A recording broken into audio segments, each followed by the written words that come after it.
Jai Sriman Narayana. In our culture, every good work begins with a prayer, an act of gratitude and respect. Before we start learning, we bow to our gurus, our acharyas, who light the lamp of knowledge within us.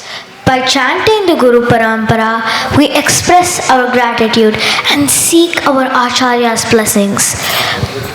We will also be chanting the Sharanagati verse, a prayer of submission to Goddess Lakshmi, the mother of the universe and the divine spouse of Lord Narayana.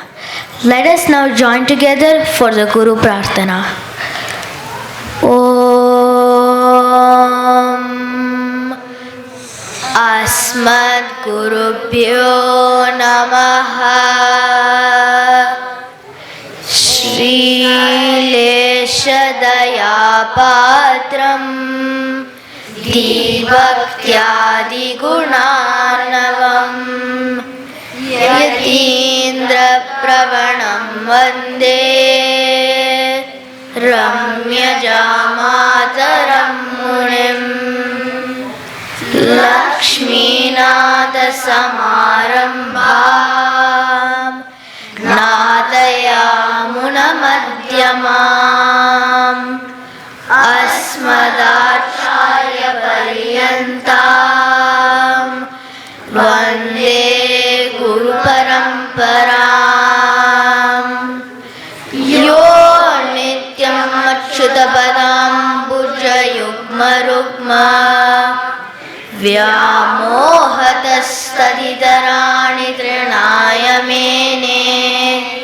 Asmadguror Bhagavatosya Daikasindhoho Ramanujasya Sharanam Prapadye Mata Pita Yuvatayastanaya Vibhutihi Sarvam Yadeva Niyamena Matanvayanam Adyasya Nakulapate Mukulabhiramam Srimattarangriukalam Pranamami Murtna Bhūtam Sarasya Mahatavaya Pattanada Shri Bhakti Sara Kulasekara Yogi Vahan Bhaktan Virenu Parakalayatindra Mishran Srimad Parankushamunim Pranatosmi Nityam Om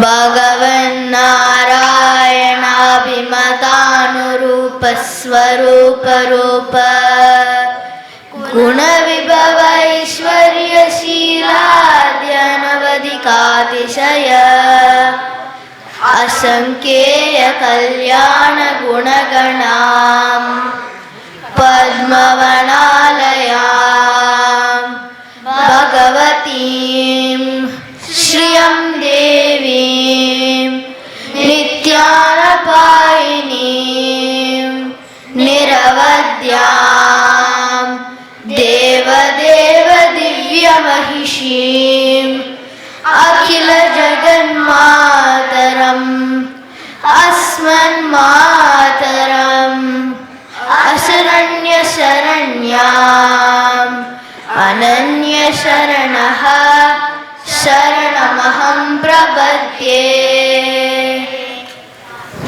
Jai Sriman Narayana.